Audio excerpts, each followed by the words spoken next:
الآخرة حسنة وقنا عذاب النار ربنا আল্লাহ তাআলা আমাদের মধ্য থেকে যারা অসুস্থ আপনি শিফা দান করেছেন, কোরআনে খতম করেছেন, মহান আল্লাহ যাতে সেই দোয়াকে কবুল করেন।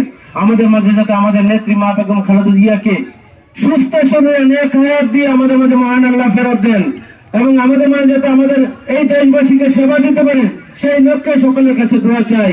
আমরা আমাদের কথা বাড়াতে চাই না, আমরা সকল পর্যায়ের মা বোনদের কাছে সারা দেশের সারা পৃথিবীর মানুষদের কাছে আমরা দোয়া চাই। হযরত আদম আলাইহিস সালাম থেকে শুরু করে যত গাউস কুতুব আউলিয়া আম্বিয়া উলামায়ে কেরামদের মুমিনাত যত নরনারী কবর সাজ্জিত তাদের জন্য দোয়া চাই। দোয়া চাই আমাদের নেত্রীকে আমাদের মাঝে ফিরিয়ে দেওয়ার জন্য। মহান আল্লাহ যাতে আমাদের নেত্রীকে সুস্থতা দান করেন। ডাক্তার সাহেবরা বলেছেন তাদের সুচিকিৎসা চলছে, ইতিমধ্যে ওনাকে ইলেকট্রনিক ভেন্টিলেটরের মধ্যে রাখা হয়েছে। সেই ভেন্টিলেটরে ওনাকে শ্বাস প্রশ্বাসে সহযোগিতা করছে।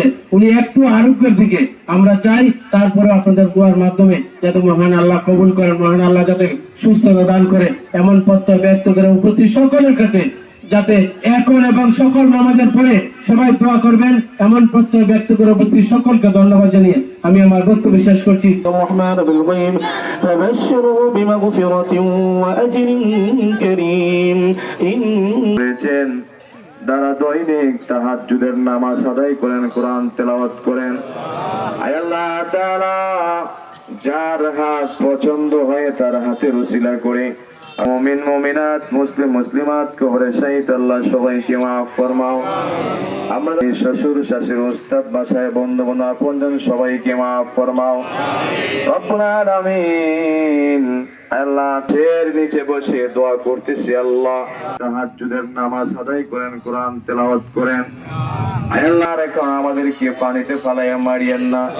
আয় আল্লাহ তাআলা এই সময় মুমিন মুমিনাত মুসলিম মুসলিমাত কবরে শহীদ আল্লাহ সবাইকে মাফ ফরমাও। আমরা হাত উত্তোলন